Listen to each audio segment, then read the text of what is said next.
El mensaje de este día, mi hermano, el pueblo que andaba en tinieblas vio gran luz.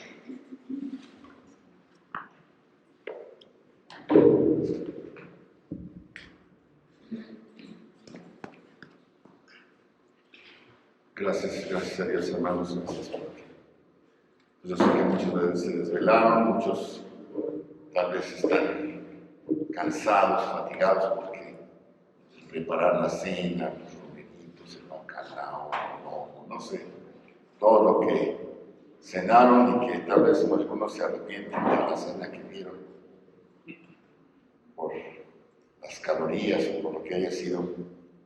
Pero gracias a Dios, hermanos, que podamos reunirnos, gozarnos en este día tan especial. Es cíclico, porque cada 7 años, o más, cae el domingo, el 25 de diciembre. Y es muy bonito ver en las iglesias, ¿verdad? Aunque cada vez, tal vez hay menos iglesias que realmente celebran la Navidad. Pero es muy bonito reunirse los 25 de diciembre en la iglesia para celebrar a Jesucristo, para celebrar el nacimiento de nuestro Rey. Y el título que escogí, El pueblo que andaba en tinieblas vio gran luz, está basado, pues parte en Juan, el pasaje que leímos, pero también en el pasaje que leímos al principio, Isaías 9, del 1 al 2. Recordemos ese pasaje que dice: mas no habrá siempre oscuridad para la que está ahora en angustia, tal como la aflicción que le vino en el tiempo que livianamente tocaron la primera vez a la tierra de Zabulón y a la tierra de Neftalí. Pues al fin llenará de gloria el camino del mar, de aquel lado del Jordán, en Galilea de los gentiles. El pueblo que andaba en tinieblas vio gran luz. Los que moraban en tierra de sombra de muerte, luz resplandeció sobre ellos. Y bueno, pues estamos terminando la celebración con este día, es la culminación de la celebración del nacimiento de nuestro Señor Jesús. Y mucho hemos visto, muchos comerciales, les decía yo que pues hay cervezas que sacan y bebidas, ¿verdad? Alcohólicas que sacan en esta época especial, porque es cuando más venden, porque la Navidad está comercializada, porque el significado de la Navidad se ha corrompido. La comercialización, el materialismo, las tradiciones, o sea, las posadas. ¿De dónde salieron las posadas? ¿Verdad? Las piñatas. No digo que sean feas, simplemente, pues muchas de ellas no tienen nada que ver con la Navidad.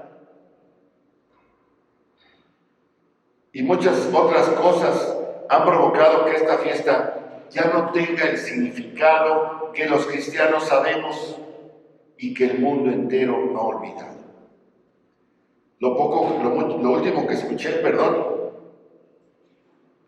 fue una persona, un escrito que decía que ya no deberíamos de decir ahora Feliz Navidad en esta época, sino decir felices fiestas. Felices fiestas. ¿Por qué? Pues porque son muchísimas las fiestas que se celebran en esta época. Los mexicanos somos expertos en eso, porque agarramos el puente Guadalupe Reyes. Entonces, desde el 12 de diciembre estamos celebrando. Y luego las preposadas, y luego las posadas, la Nochebuena, ¿verdad? El Año Nuevo, los Reyes Magos, y no sé qué tantas otras en el intermedio. Los judíos también en esta época celebran el famoso Hanukkah, que es una fiesta que celebran una batalla ganada milagrosamente, según ellos, ¿verdad? En la época de los macabeos. Y ahí viene el famoso Hanukkah. No tiene nada que ver con Cristo, pero es un buen pretexto.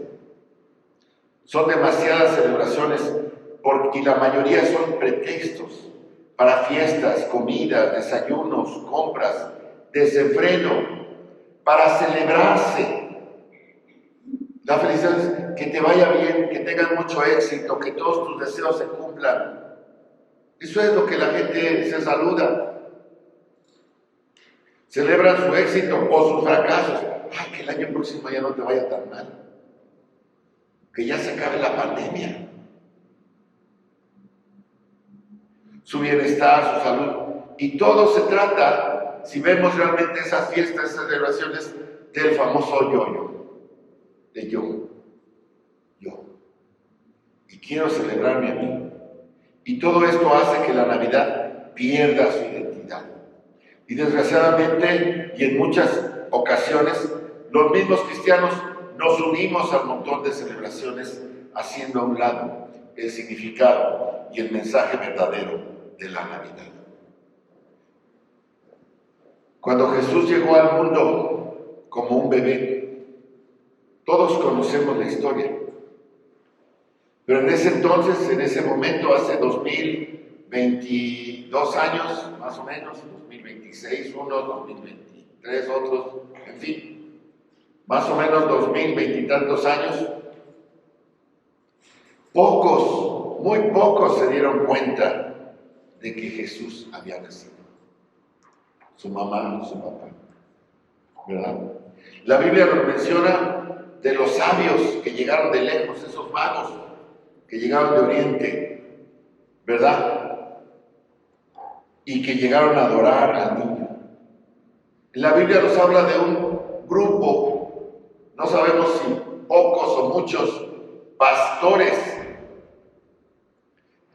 que estaban ahí cuidando las vigilias y que se les apareció el ángel y tuvieron este anuncio hermoso, ¿verdad? Quizás los parientes cercanos de María y de José, esos que se comprometieron y se casaron apresuradamente, se desposaron, ¿verdad? Y tuvieron que emprender un viaje para obedecer una orden del César.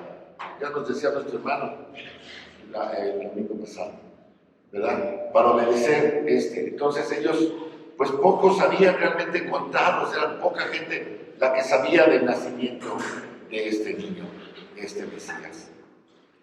Quizás, como les decía a sus parientes, ¿verdad? La mamá de Juan el Bautista, el papá Zacarías de Juan el Bautista, quizás también sabían que venía ese niño, pero no estuvieron ahí porque pues, ellos se quedaron en su lugar y María y José viajaron a Belén. Otros pocos en Jerusalén sabían que estaba cerca la venida del Mesías. Quizás muchos lo estaban esperando, pero otros estaban realmente expectantes, pendientes. No sé si les ha pasado a ustedes. Yo he ido a varios partidos de fútbol, no muchos, pero sí he ido. Y yo me acuerdo en 1986, que estaba yo en el Estadio Azteca, cuando aquel famoso gol de media tijera de Negrete. Y estaba por ahí y de repente yo digo, ¡gol! No lo vi. Se me pasó el gol de Negrete. Estando yo en el estadio, hermano. Estaba yo, no sé, papando moscas, distraído, jugando y en la emoción del partido, no vi el gol, de repente gol. Pues, ¿cómo fue? Ya estaba la pelota en la red. No vi el gol de Negrete. Mucha gente estaba así en esa época, tal vez expectante, esperando, nace Jesús. Nadie se dio cuenta, muy pocos, contados. En Jerusalén, Simeón, nos dice la Biblia, un anciano al que se le había prometido que no vería la muerte hasta que viera el cumplimiento de la promesa. Ana, una mujer anciana, tenía más de 80 años de viuda. O sea que ya rondaba por los 90 y tantos, o 100 tal vez, no sé cuántos, que esperaban el cumplimiento de las promesas de Dios para con ellos. También la Biblia nos narra de alguien más que supo por los magos, por los sabios que llegaron de Oriente, Herodes, que sabiendo o enterándose de que nacería un rey de los judíos, mandó matar a los bebés menores de 2 años, según Mateo 2:16. Y ahora que mis nietos todos tienen menos de 2 años, híjole, cómo odio a Herodes, ¿verdad? ¿Cómo pudo tener ese corazón tan cruel? Y todo eso pasó, pero pocos se dieron cuenta. Jesús nació, tuvo que huir a Egipto porque Herodes quería su muerte. Y la tierra siguió como si nada, hasta que Él se manifestó en su ministerio 30 años después. 30 años después. Pasó inadvertido. Solamente esos se enteraron. Un puñado de gente. ¿Cómo podemos comparar esa época con la época presente? Hermanos, si ustedes salen aquí y le preguntan a la gente qué pasa, ¿qué significa para ti la Navidad? O más específicamente, ¿qué celebramos en Navidad? Yo estoy seguro que más del 80% de esas gentes van a decir una respuesta que diga el nacimiento del niñito Jesús. ¿Sí saben? Aunque luego nos llevamos cada sorpresa, ¿verdad? Que les preguntan, ¿quién es el presidente de México? Pues quién sabe. No saben. Pero yo creo que si les preguntan, ¿qué celebramos en Navidad? Sí les van a decir el nacimiento del niño Jesús. Cuando menos el 80% de la gente sabe que ese no, lo tiene fresco en la mente porque las compras en aguinaldo y todo eso, de alguna forma. En aquel entonces, en el año 2000, también la mayoría de la gente, la mayoría de los judíos, esperaban la llegada del Mesías, pero no se dieron cuenta cuando nació. Y muchos, aunque su ministerio 30 años después causó gran alboroto en toda Judea y alrededores, tampoco se dieron cuenta y no supieron que el Mesías llegó, había llegado. Les pasó como a mí en el Golden Negrete. No lo vieron. El pasaje de hoy nos habla de la situación en la que el pueblo de Israel vivía. Y dice que el pueblo que estaba en la oscuridad, que estaba en angustia, que estaba en aflicción, que estaba en tinieblas. Y si ustedes van y les preguntan a esos mismos qué celebramos en Navidad, y les preguntan ¿cómo estás? Pues tengo alguna angustia, tengo alguna aflicción, ando en la oscuridad, ando en tinieblas. Así está el mundo, en incertidumbre, en desesperanza. Hoy como entonces el pueblo en general está en oscuridad. Reina la violencia, la inseguridad, la corrupción, hay guerras, hay falta de esperanza. La misma oscuridad, las mismas tinieblas hay en estos días. Hay muchas ideas, hoy como entonces. Hay muchas religiones, hay muchas creencias que pretenden iluminar el camino. Hay corrientes políticas, hay corrientes sociales que simplemente causan confusión, causan ceguera, como cuando mis lentes ya están muy rayados y ya no veo bien. No sé si ven que traigo lentes nuevos. Porque con nosotros ya no veía. Causan ceguera. Además, hay demasiada información a medias, inconclusa y falsa, de todo tipo. Recibimos información confusa. Y muchas veces, con que en las redes sociales digan una mentira y la comiencen a difundir, esta se convierte en verdad, porque la mayoría de la gente se pone de acuerdo y dice, pues sí, así es. ¿Verdad? Y esta mentira la convierten en verdad porque la mayoría así lo dice. Y hemos llegado, hermanos, a invalidar leyes divinas. ¿Y saben cómo las invalidamos?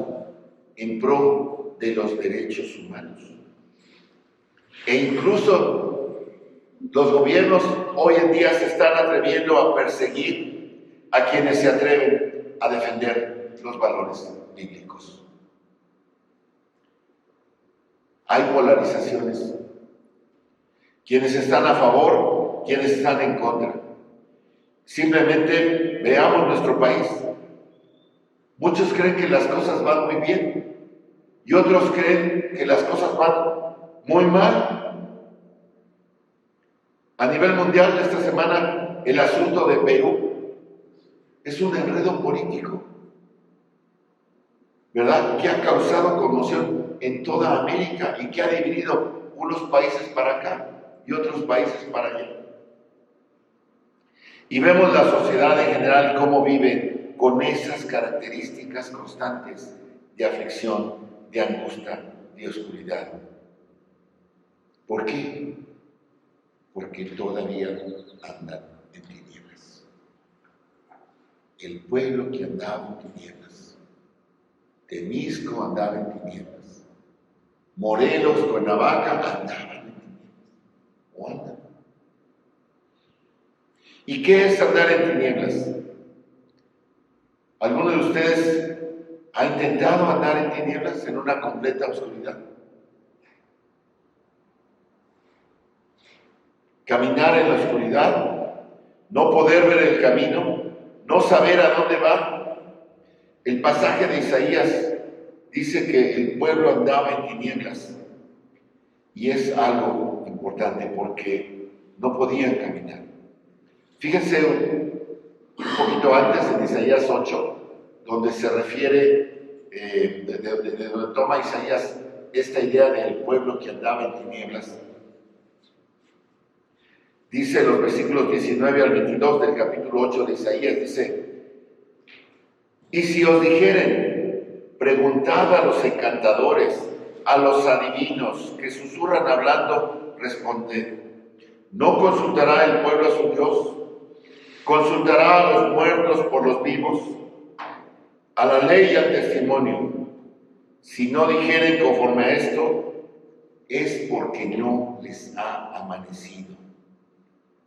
Y pasarán por la tierra fatigados y hambrientos, y acontecerá que teniendo hambre se enojarán y maldecirán a su rey y a su Dios, levantando el rostro en alto y mirarán a la tierra, y aquí tribulación y tinieblas, y oscuridad y angustia, y serán sumidos en las tinieblas. Históricamente, en ese momento, el pueblo de Israel estaba sufriendo el asedio del pueblo asirio, un pueblo muy potente, el más potente en esa época de la historia, el imperio asirio. Y las tierras del norte, Zabulón y Neftalí, que menciona después el pasaje de Isaías 9, eran las más amenazadas, donde estos asirios se acercaban, pasaban, robaban, destrozaban, mataban y se devolvían. Y entonces no sabían a qué hora les iban a caer los asirios. A veces les caían de noche, de día, y los pasaban por encima de ellos. Era un momento de mucha tribulación, de mucha angustia. Y muchos estaban tentados a consultar adivinos o encantadores para que les dijeran a qué horas vienen o qué podemos hacer en contra de ellos. Ellos querían que alguien les dijera, querían escuchar algo. Y el pueblo era orientado o guiado por falsos maestros, por falsos profetas. Y se iban en pos de dioses falsos. Y estaban en tribulación, en tinieblas, en oscuridad. Fíjense, el pasaje dice, y serán sumidos en las tinieblas. Sumidos en las tinieblas. En los cuentos de espantos, cuando dicen, es que estaba tan oscuro que podía tocar las tinieblas. Porque son densas. Porque yo quiero tocar algo. Cuando no veo, quiero tocar algo. Y hermanos, no es exactamente como está el mundo actual. A mucha gente le da temor salir, o salir de noche, o salir solo por la inseguridad. Y también hay mucha gente que se dice cristiana, pero cree todo lo que está cerca de él.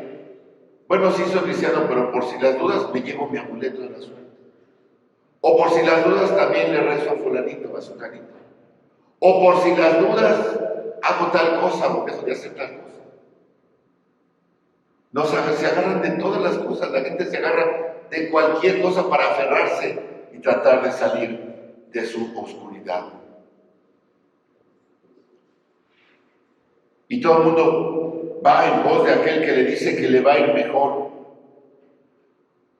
y no sabe que hay muchos ciegos guiando ciegos. Pero, ¿qué más es andar en tinieblas? ¿Qué más es andar en tinieblas? Primera de Juan 2:9 nos dice: y el que dice que está en la luz y aborrece a su hermano, está todavía en tinieblas. No es nada más lo externo.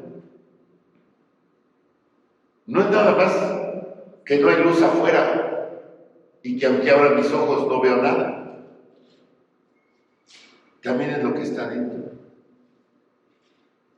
Si aborrezco a mi hermano, si tengo algo en contra de él, si ando caminando chueco, todavía estoy en tinieblas. Y el mundo está rodeado de odio, de rencores, y la gente dice que está bien. ¿Cómo estás? Bien. ¿Cómo te va? Bien. Esa es la palabra. Oye, no, bien. La gente dice que está bien, que no necesita de los demás. La gente dice que no necesita perdón, que no necesita pedirlo ni tampoco darlo. Allá él. Hay mucha gente que dice que está bien y sin embargo hay pleitos, iras, contiendas, celos, enojos, maledicencia y muchas otras cosas que son el fruto de la carne. No viven conforme al Espíritu. Y este texto nos dice que aquel que aborrece a su hermano también está en tinieblas. O sea, no ve para dónde va o no sabe para dónde va. Más adelante, el mismo capítulo de Primera de Juan 2, pero el versículo 11 dice: pero el que aborrece a su hermano está en tinieblas y anda en tinieblas y no sabe a dónde va, porque las tinieblas le han cegado los ojos. Andar en tinieblas es aborrecer al hermano. Cuando alguien está en tinieblas, ¿qué es lo mejor que puede hacer? Cuando se apaga la luz, no sé si les ha pasado, pero el día que salimos aquí del concierto ya no había nadie, ¿verdad? Y estaba todo afuera y todo, pero si yo apago aquí, no se ve nada. Aquí adentro, si se cierra la puerta, no se ve nada. Tal vez tengo que esperar un rato a que mis ojos se acostumbren para empezar a ver un poco. Pero mejor prendo el celular y ahí voy para llegar a la puerta porque el apagador está aquí. Entonces, de aquí a allá, pues hay muchos obstáculos. ¿No? Me puedo caer. Entonces, lo mejor que puede hacer alguien que está en tinieblas es quedarse quieto, paralizarse.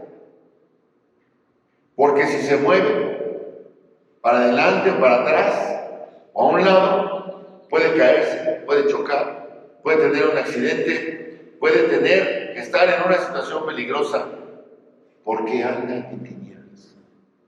Las tinieblas provocan inmovilidad. Hay mucha gente que dice: bueno, no entiendo por qué no hace, por qué no avanza, por qué no sale adelante. No hacemos así. Pues porque anda en tinieblas y no se quiere mover, no se puede mover porque no ve para dónde va. ¿Cómo quieres que alguien salga adelante si no sabe ni para dónde es adelante? ¿Sí me entienden? porque anda en tinieblas. Job 5:14 dice, de día tropiezan con tinieblas y a mediodía andan a tientas como de noche.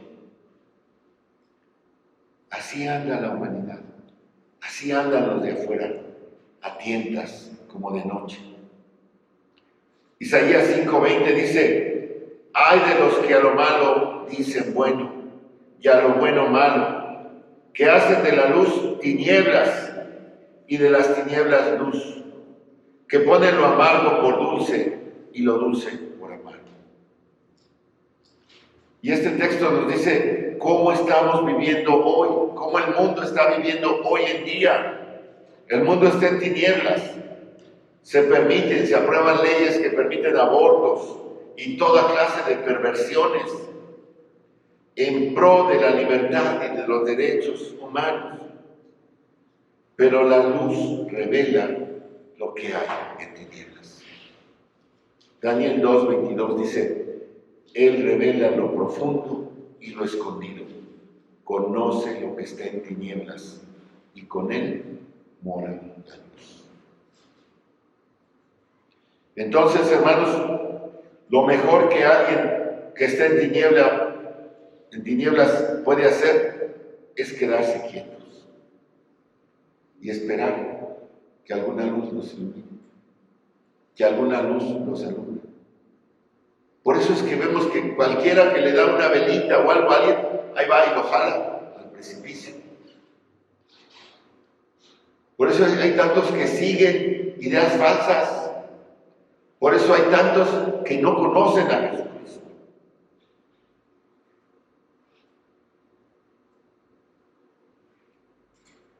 ¿Qué es la Navidad? Navidad, el nacimiento de Cristo. Esa es la luz que alumbra al mundo que estaba sumido en tinieblas. El pueblo que estaba en tinieblas vio gran luz. Ese pequeño niño de Belén es la gran luz del mundo y de la humanidad. La esperanza que ilumina el verdadero y el correcto camino.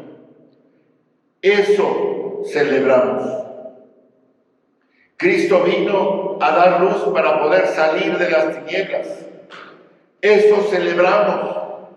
Que la luz nos alumbró el camino y nos sacó de las tinieblas. Así Navidad es la oportunidad de hacer resplandecer la luz que hay en nosotros, iluminarnos.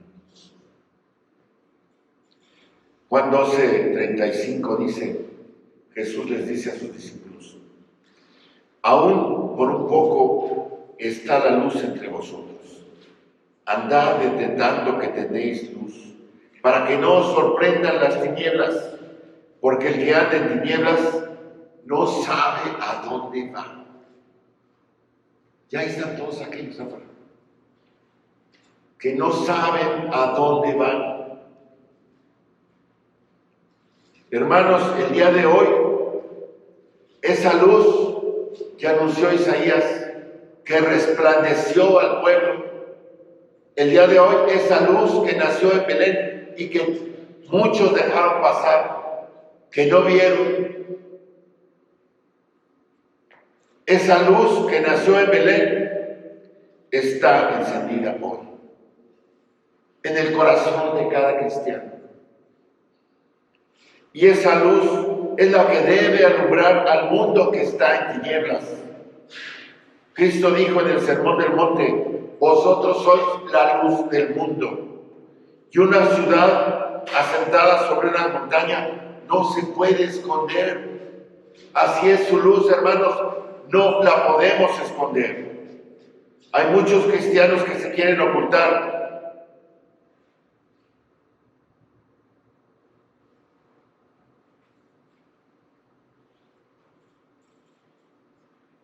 Hay muchos cristianos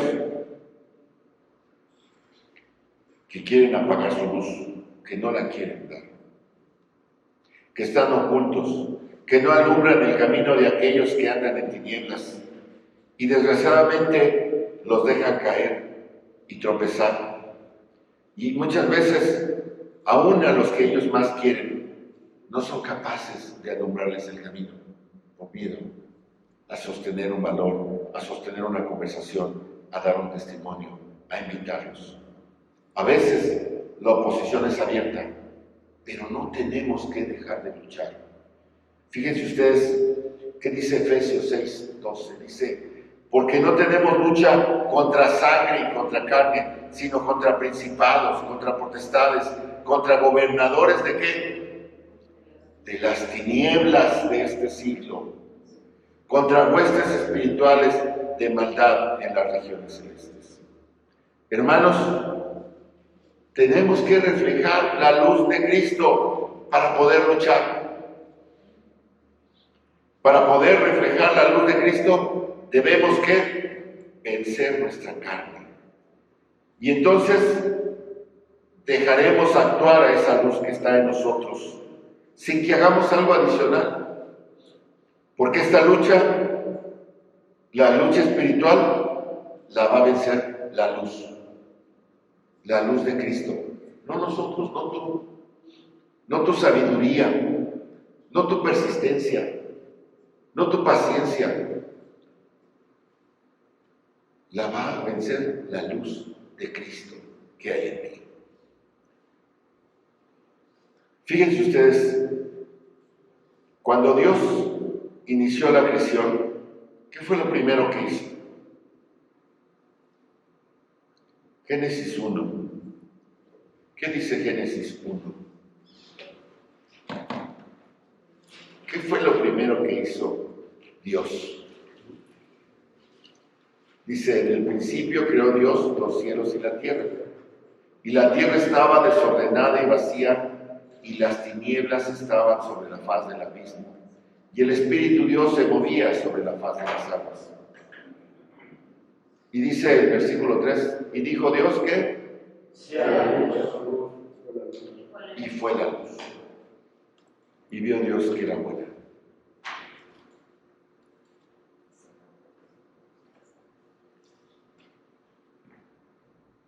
No me imagino cómo. Pero dice que hizo la luz y que separó la luz de las tinieblas.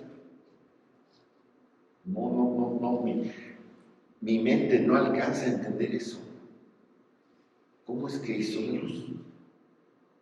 Dice, y fue, pero hizo la luz. Y luego dice, y separó la luz de las tinieblas. ¿Por qué?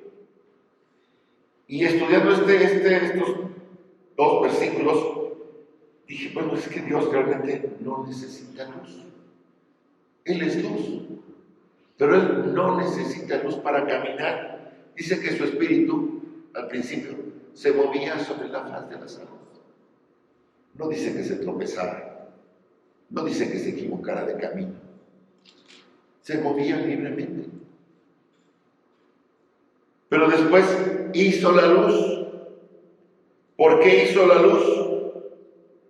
Pues por más que pensaba yo, pues es que la hizo para nosotros, porque Dios no necesita ver para dónde va.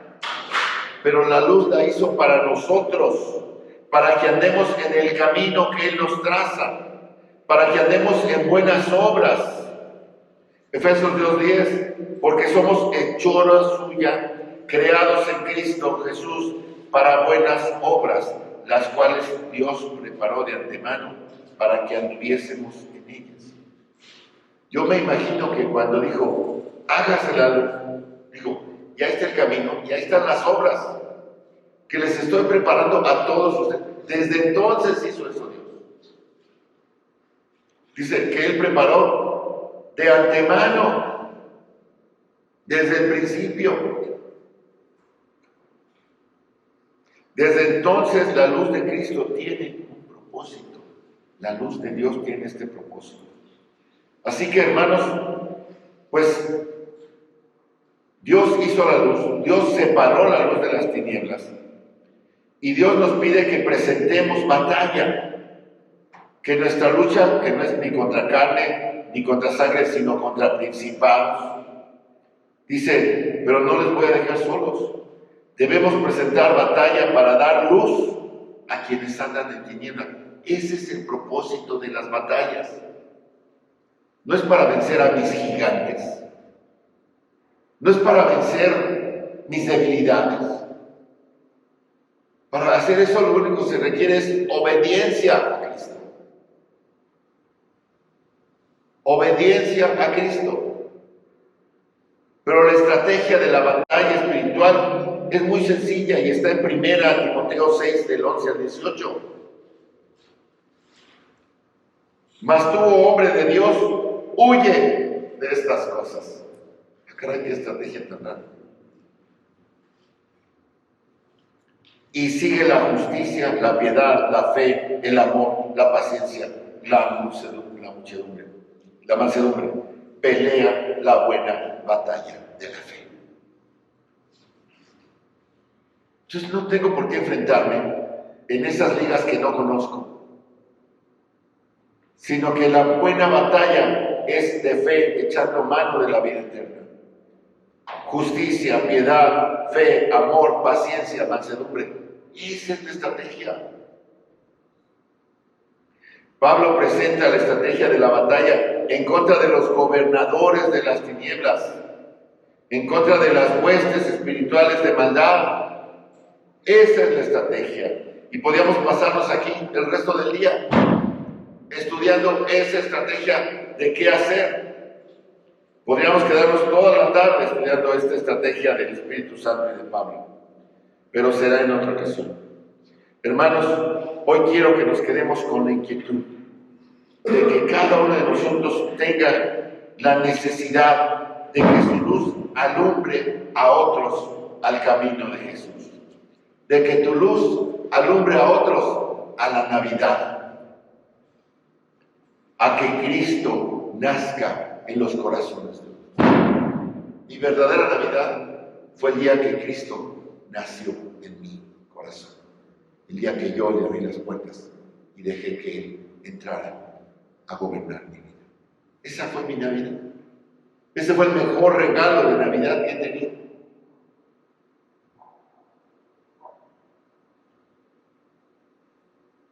Así, hermanos, tenemos que tener esa inquietud de dejar que nuestra luz alumbre a otros el camino de Jesús, el camino de la redención, el camino del perdón de sus pecados, el camino de la salvación. Porque ya no está Cristo entre nosotros, pero estamos los cristianos, los embajadores, y tenemos la misma luz. Fíjense ustedes el texto lema de nuestra iglesia. Primera de Pedro 2:9. Mas vosotros sois linaje escogido, real sacerdocio, nación santa, pueblo adquirido por Dios, para que anunciéis las virtudes de aquel que os llamó. ¿De dónde? A su luz. El pueblo que andaba en tinieblas vio gran luz.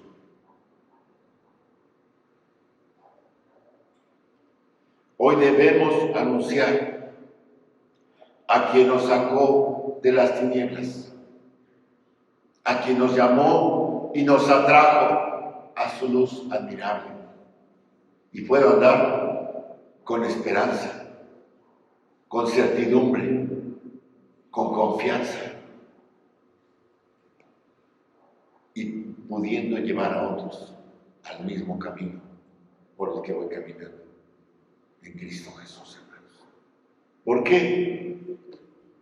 Por eso, leámoslo otra vez y no digan vosotros, digan nosotros.